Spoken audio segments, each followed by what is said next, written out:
যেদিন হাদি ভাই মারা গিয়েছেন এবং সেই দিন থেকে শুরু করে এখন পর্যন্ত যেটা মন থেকে বলতে চাচ্ছি আর কি, রাত্রে ঘুমাতে গেলেও তার কথা মনে হচ্ছে এবং সকালে যদি জেগে উঠি তার কথা মনে হচ্ছে।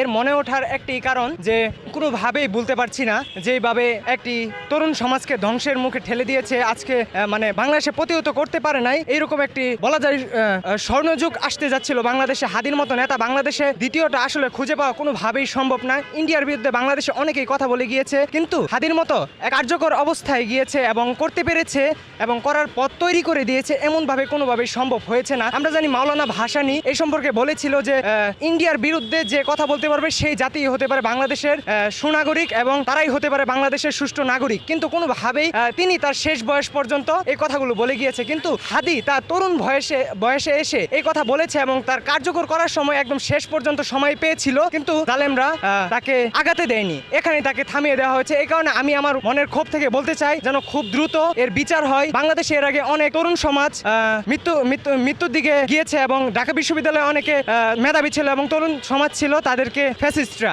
আমরা চাই খুব দ্রুতই যেন হাদি ভাইয়ের বিচার হয় এবং এটাই আমি স্বচক্ষে দেখে যেতে চাই। অন্তত বিচার আশাবাদী হবে, তবে সামনে যেহেতু নির্বাচন আমি এ সম্পর্কে সঠিক ধারণা বলতে পারছি না। আমার যতটুকু ধারণা রয়েছে এবং যতটুকু জ্ঞান রয়েছে আমি আশাবাদী যে বিচার হতে হবে, কিন্তু এখনো কেন কার্যকর হচ্ছে না খুব ভালো একটি পদক্ষেপে দেখতে পারছিলাম। যেমন আমি বুঝতেই পারি মিরপুরে একটি ফ্যাসিস্ট যখন আন্দোলন হয় 5 আগস্ট, তখন পুড়িয়ে দেওয়া হয়েছিল মেট্রো রেল। তখন ওবায়দুল কাদের বলেছিল যে 1 বছর সময় লাগবে, কিন্তু অন্তর্বর্তীকালীন সরকার সেটা 10 দিনে তৈরি করা হয়েছে। তখন ভেবেছিলাম আসলে অন্তর্বর্তীকালীন সরকার দেশের উন্নয়ন চাবে, কিন্তু সাময়িক বাহ্যিক দৃষ্টিকোণ থেকে যদি আমরা উন্নয়ন দেখতে চাই, কিন্তু মানুষের বিবেক বুদ্ধি থেকে যদি বলতে চাই বর্তমান জায়গায় দাঁড়িয়ে, তাহলে কিভাবে বুঝবো যে দেশের সম্পদ, কিন্তু ওটা ছিল অবকাঠামোময় উন্নয়ন। এটা আপনাকে দায়িত্ব দিলে এবং বাজেট দিলে আপনি হয়তোবা পারতেন, কিন্তু একটা দেশের সম্পদকে আন্তর্জাতিক ভাবে হাদি কিন্তু চেয়েছিল যে আমি জাতিসংঘের মহাসচিব হতে চাই এবং সে পর্যন্ত যাওয়ার ক্ষমতা রাখি, যেহেতু সে তরুণ বয়স ছিল এবং নিষ্ঠার সাথে এই কাজগুলো করার এবং দায়িত্ব পালন করার প্রয়োজন আছে।